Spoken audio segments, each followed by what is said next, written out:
Bonjour, c'est chouette d'être avec vous ce matin.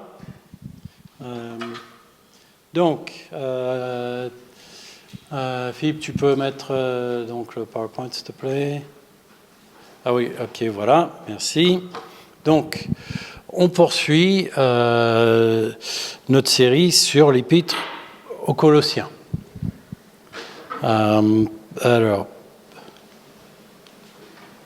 Petit rappel, Colosse, c'est une ville qui se trouve actuellement en Turquie. Et Paul n'avait pas encore visité l'église de Colosse au moment où il a écrit cet épître. Et justement, c'est une des raisons, pensent certains théologiens, que en fait, notre passage d'aujourd'hui, c'est un véritable cours de théologie. C'est un exposé on ne peut plus détaillé sur Jésus et son importance. Et notre passage, bien sûr, c'est donc au chapitre 1, des versets 13 à 23. Et donc, on va commencer avec la lecture. Il nous a arrachés au pouvoir des ténèbres et nous a fait passer dans le royaume de son Fils bien-aimé. Étant unis à lui, nous sommes délivrés car nous avons reçu le pardon des péchés. Ce Fils, c'est l'image du Dieu que nul ne voit. Il est le premier-né de toute création. Car c'est en lui qu'ont été créées toutes choses, dans les cieux comme sur la terre, les visibles, les invisibles, les trônes, les seigneuries, les autorités, les puissances. C'est par lui et pour lui que Dieu a tout créé. Il est lui-même bien avant toute chose et tout subsiste en lui. Il est lui-même la tête de son corps qu'est l'Église. Ce Fils est le commencement, le premier-né de tous ceux qui sont morts, afin qu'en toute chose, il ait le premier rang. Car c'est en lui que Dieu a désiré que toute plénitude ait sa demeure. Et c'est par lui qu'il a voulu réconcilier avec lui-même l'univers tout entier, ce qui est sur la terre, ce qui est au ciel, en instaurant la paix par le sang que son Fils a versé sur la croix. Or, vous, autrefois, vous étiez exclus de la présence de Dieu. Vous étiez ses ennemis à cause de vos pensées qui vous amenaient à faire des œuvres mauvaises. Mais maintenant, Dieu vous a réconciliés avec lui par le sacrifice de son Fils, qui a livré à la mort son corps humain pour vous faire paraître saints, irréprochables et sans faute devant lui. Mais il vous faut bien sûr demeurer dans la foi, fermement établis sur ce fondement, sans vous laisser écarter de l'espérance qu'annonce l'Évangile. Cet Évangile, vous l'avez entendu, il a été proclamé parmi toutes les créatures sous le ciel. Et moi, Paul, j'en suis devenu le serviteur. Bon, c'est un véritable encyclopédie sur Jésus. Alors, j'essaie juste de faire la liste des éléments, et même ça, c'est qu'un résumé. Jésus est responsable de notre salut. Il est l'image visible du Dieu visible. Il est le chef de toute création. C'est aussi par lui que tout a été créé.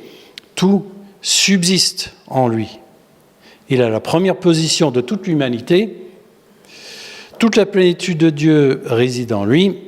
C'est par lui que Dieu se réconcilie avec l'univers entier et la paix est instituée par le sang de Jésus. Bon,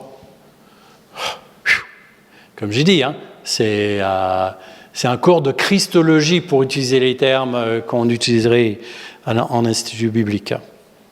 Et on va regarder chacun de ces éléments pour essayer de décortiquer ça un petit peu. Première chose que je relève, Jésus est responsable de notre salut. Nous sommes pardonnés de nos péchés grâce à Jésus et à ce qu'il a fait.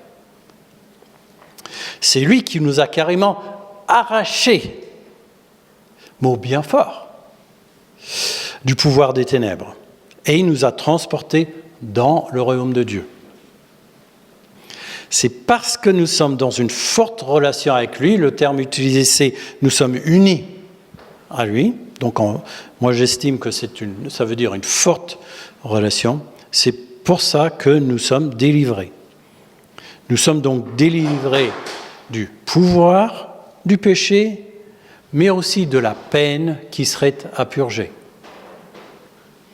Nous sommes aussi justifiés. C'est non seulement que Dieu nous a trouvés non coupables, mais il nous considère comme si nous avions tout fait juste depuis toujours.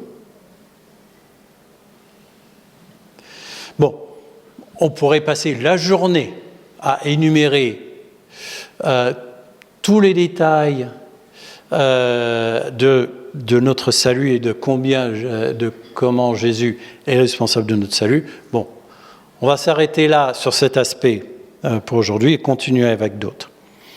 Jésus est l'image visible du Dieu invisible. C'est le seul moyen de voir Dieu, c'est de voir Jésus. Et Jésus est la parfaite représentation de Dieu. Et Jésus l'a dit tout clairement. Jean 14, 9, Philippe lui demande « Montre-nous le Père ». Et Jésus répond « Celui qui m'a vu a vu le Père. Comment peux-tu dire « Montre-nous le Père » comme s'il était censé déjà le savoir. Bon, Jésus est aussi le chef de toute création. Alors, le terme que Paul utilise ici, c'est le premier-né de toute la création. Alors, ça veut dire plein de choses. Pour moi, la principale impliquée par cette expression, c'est qu'il est le chef de toute création. Bon, il ne fait pas partie de la création, ça ne veut pas dire qu'il est créé, il est le chef de toute la création, il est souverain sur toute création, c'est le big boss.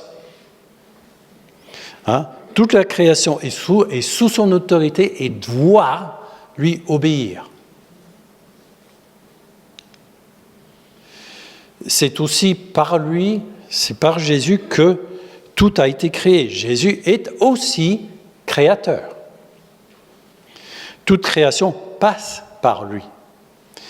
Et Paul met une petite liste non exhaustive de ce que Jésus a créé. Toutes choses dans les cieux comme sur la terre. Alors, est-ce qu'il peut y avoir quelque chose qui ne soit pas inclus dans cette description ? Je ne pense pas. Mais Paul met encore une couche. Les visibles, les invisibles. Ok, des choses qu'on peut voir, des choses qu'on ne peut même pas voir.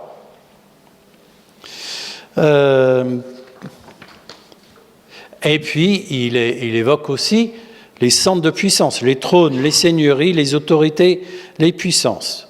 Ça veut dire non seulement les autorités terrestres politiques, président de la République et compagnie, mais aussi les puissances spirituelles, les anges, les démons, les puissances spirituelles.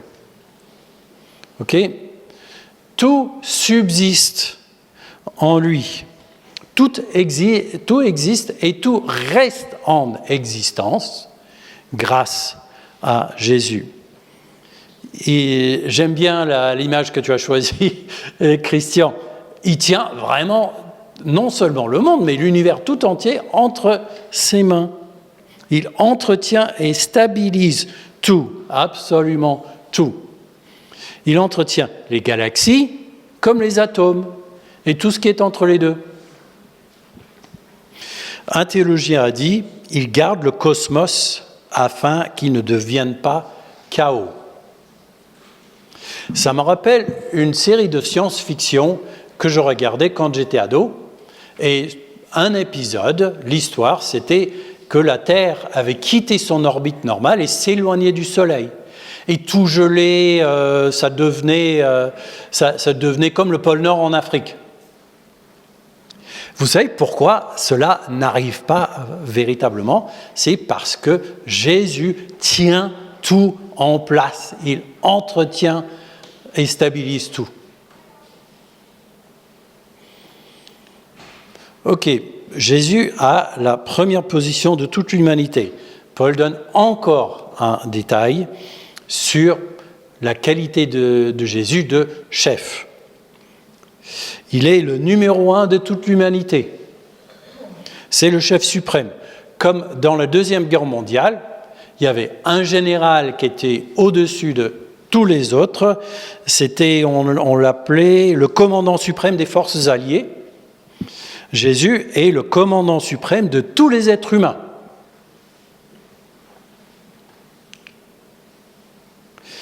Toute la plénitude réside en Jésus.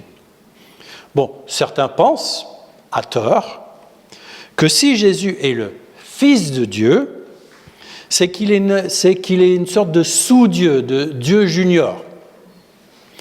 Et qu'il, d'une manière ou d'une autre, qui serait moins que Dieu le Père. Mais Paul est justement là, est en train de dire que cette idée est fausse, car c'est en lui que Dieu a désiré que toute plénitude ait sa demeure. Jésus est aussi pleinement Dieu que Dieu le Père, et c'est le désir exprès du Père que les choses soient ainsi. Jésus est entièrement égal à Dieu le Père, il est complètement Dieu. C'est par lui que Dieu se réconcilie avec l'univers entier. Et là, Paul reparle de l'œuvre de Jésus. Le résultat de sa mort et de sa résurrection, c'est la réconciliation. Toute l'humanité et même l'univers entier étaient séparés de Dieu à cause du péché. Mais Dieu opère la réconciliation entre lui et l'humanité par Jésus. Et puis finalement, la paix est instituée par le sang de Jésus. Ça, c'est un autre résultat du sang versé de Jésus, la paix. Qui dit réconciliation, dit paix, n'est-ce pas? Ok, Paul suit son discours sur Jésus et toutes ses qualités en rappelant aux Colossiens où ils en étaient avant de rencontrer Jésus et ce qui avait changé. Autrefois, vous étiez exclus de la présence de Dieu, vous étiez ses ennemis, coupés de Dieu, même les ennemis de Dieu. Mais maintenant, Dieu vous a réconciliés avec lui par le sacrifice de son Fils. Dieu l'est et nous a réconciliés avec lui, mais il ne s'est pas arrêté là. Il nous a fait paraître saints, irréprochables et sans faute devant lui. C'est ce que j'ai dit tout à l'heure. Donc Paul le dit même 2 fois. Il ne s'est pas contenté de nous déclarer non coupables, il nous rend irréprochables et sans faute. Bon, ok, j'ai bien dit, c'est un vrai cours de théologie, notre passage de ce matin. Mais qu'est-ce qu'on en fait maintenant? Eh bien, nous lisons ce que Paul dit.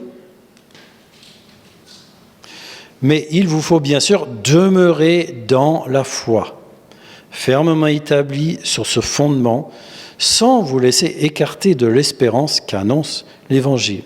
Cet Évangile, vous l'avez entendu, il a été proclamé parmi toutes les créatures sous le ciel. Ok. Mais comment est-ce qu'on fait pour demeurer dans la foi et rester fermement établi sans s'écarter de l'Évangile. Bon, une précision pour commencer. Il nous faut demeurer dans la foi ne veut pas dire que si jamais on ne demeurait pas, qu'on perdrait sa place auprès de Dieu, qu'on perdrait sa relation avec lui, qu'on perdrait son salut. Sinon, Paul se contredirait. Par exemple, en Romains 8, 38 et 39, quand il dit « Oui, j'en ai l'absolue certitude, ni la mort, ni la vie, ni les anges, ni les dominations, ni le présent, ni l'avenir, ni les puissances, ni ce qui est en haut, ni ce qui est en bas, ni aucune autre créature ne pourra nous arracher à l'amour que Dieu nous a témoigné en Jésus-Christ, notre Seigneur. » Bon, ok ? Donc, pour moi, en disant « il faut », Paul est plutôt en train de dire que tous ces faits au sujet de Jésus sont effectivement acquis, mais ça ne veut pas dire qu'on les oublie, que leur importance pour nous est dans le passé et non pas dans le présent et dans l'avenir. Je pense qu'il faut demeurer, Paul veut dire que c'est fait pour Jésus et l'Évangile au grand complet. Ce n'est pas juste un message pour les personnes en recherche ou les nouveaux chrétiens, mais aussi, et plus donc pour les chrétiens établis. Non, je pense qu'il veut dire que l'Évangile est un message quotidien pour nous, chrétiens, même de longue date. Alors, peut-être que vous avez entendu cette petite expression, que moi j'aime bien, se prêcher l'Évangile à soi-même. J'ai entendu ça plusieurs fois de la part d'orateurs et d'auteurs chrétiens. Et d'ailleurs, je me suis inspiré d'un livre de l'auteur chrétien très connu, Jerry Bridges. Le livre s'intitule « À l'école de la grâce » et c'est édité en français par nos amis de chez Excelsis. Et un chapitre qui s'intitule « Se prêcher l'Évangile à soi-même ». Ok, qu'est-ce que ça veut dire ? Et d'ailleurs, pourquoi ? Parce que vous pourriez très bien me dire, Richard, j'ai donné ma vie à Jésus il y a plus de 10 ans. Pourquoi je me répéterais le b.a.-ba de la foi que je connais depuis si longtemps ? Alors, Bridges, justement, dans son livre, donne, je pense, une réponse très intéressante à cette question. Bon, dans son livre, il est question des chrétiens évangéliques américains, mais je pense qu'on n'est pas si différent ici en France. Il dit... Je crois qu'une partie du problème est notre tendance à donner à un non-croyant tout juste assez de l'Évangile pour lui permettre de prier pour recevoir Jésus. Puis, nous rangeons immédiatement l'Évangile sur une étagère et on enchaîne sur le discipulat. Mais justement, l'Évangile n'est pas uniquement pour les personnes en recherche ou pour les tout débutants de la foi. L'Évangile est pour nous, chrétiens, même de longue date, nous en avons besoin tous les jours. Nous avons besoin de se remémorer l'Évangile, notamment un des éléments de ma liste de tout à l'heure, le fait que Jésus soit responsable de mon salut. Bon, mais Richard, c'est tout acquis. Oui, c'est vrai. Mais nous avons régulièrement besoin de nous approprier notre salut, le pardon du péché, et de nous le réaffirmer à nous-mêmes. Est-ce qu'il vous arrive de faire de mauvaises choses, d'avoir de mauvaises attitudes, de manquer d'amour pour les autres, etc. Bon, je ne sais pas pour vous, mais c'est le cas pour moi. Lorsque je demande pardon au Seigneur pour un péché, déjà, je ne suis pas en train de demander un nouveau pardon. Je suis déjà pardonné. Jésus a déjà tout fait tout le travail sur la croix, mais je suis en train de réaffirmer, de me réapproprier le pardon que j'ai déjà. Et une fois que j'ai avoué mon péché et demandé pardon, si je me sens toujours un peu coupable, est-ce que ça veut dire que, ma foi, je ne m'étais pas tout à fait assez repenti ou que je ne suis pas complètement pardonné? Non. Des fois, je dois insister à moi-même et peut-être aussi au diable que mon pardon est acquis. Bon, une petite illustration. Imaginons que je fais voler mon portable en public et que grâce à la télésurveillance, la vidéosurveillance, on a pu retrouver le voleur. Alors, voler, c'est contre la loi. C'est interdit, c'est acquis. On ne le discute pas. Si on a retrouvé le portable sur le voleur, j'ai le droit de le récupérer. Ça ne se discute pas. Par contre, si je ne porte pas plainte, la loi, qui, elle, est établie depuis longtemps, la loi ne sera pas appliquée. Donc en portant plainte, quelque part, je réclame l'application de la loi qui, elle, existe, mais je dois en réclamer l'application dans certaines situations. Et c'est un peu ça.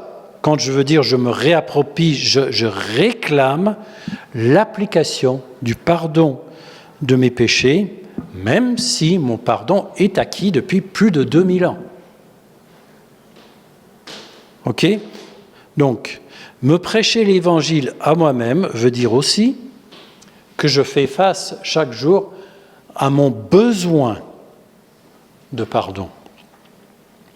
Nous sommes pécheurs pardonnés. Notre pardon est acquis, mais nous devons reconnaître chaque péché que nous faisons. Et nous avons besoin de nous tourner vers le Seigneur.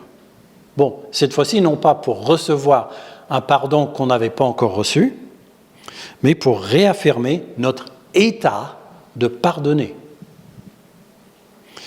Bon, Bridges, dans son livre, parle aussi d'un phénomène assez courant chez les chrétiens. Encore, il parle des chrétiens américains, mais à mon avis, il y a de ça ici en France.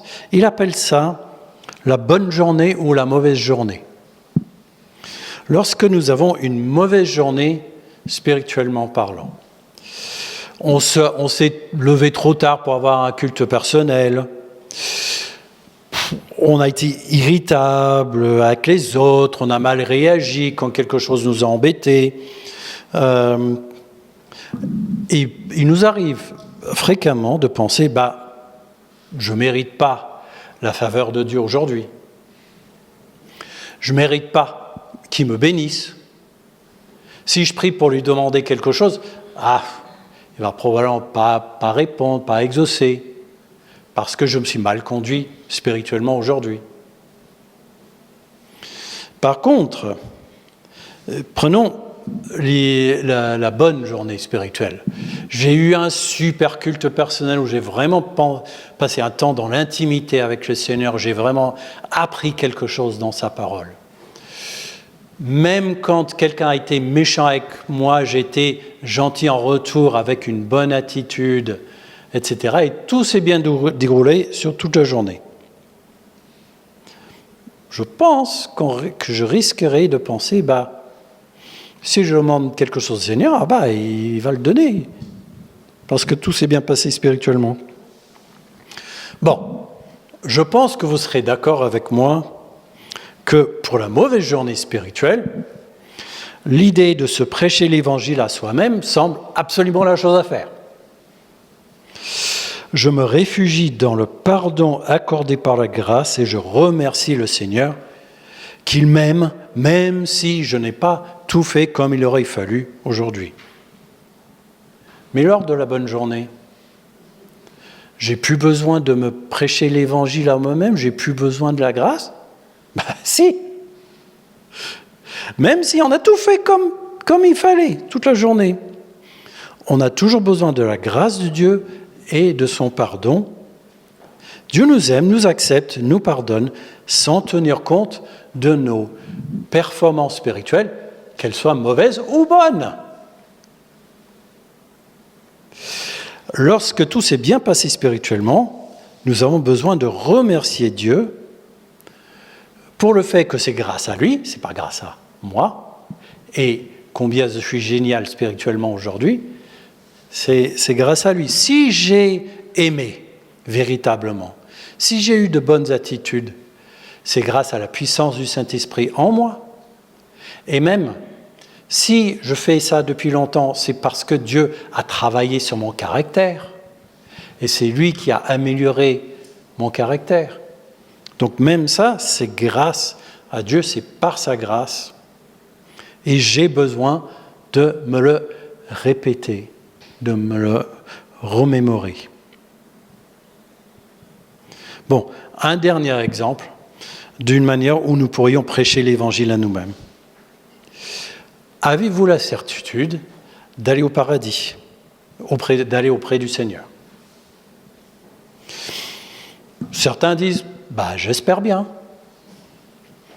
Certains pensent que c'est même prétentieux d'avoir la certitude. Mais regardons Romains 5,2. Par lui, nous avons eu accès, par le moyen de la foi, à ce don gratuit de Dieu qui nous est désormais acquis. Et notre fidélité se fonde sur l'espérance d'avoir part à la gloire de Dieu. Si j'ai un doute, je peux m'affirmer ce verset. Je peux être sûr de ma destinée parce que Jésus a tout accompli et la Bible le déclare. Bon, récapitulons. Nous avons vu une véritable encyclopédie d'informations sur Jésus et son importance, dont le fait qu'il a tout créé et surtout qu'il est entièrement responsable de notre salut.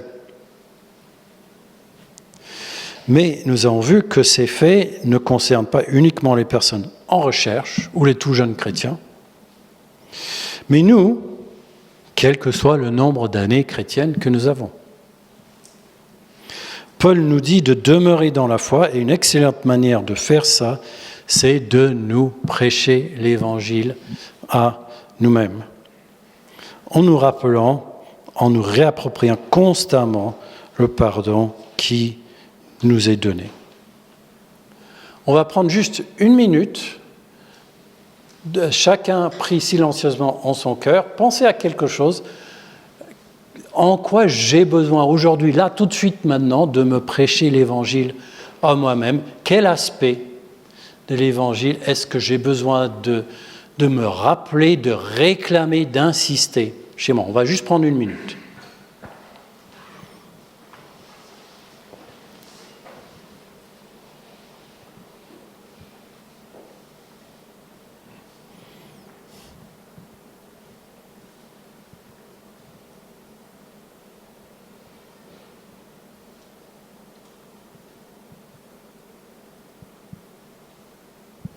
Amen.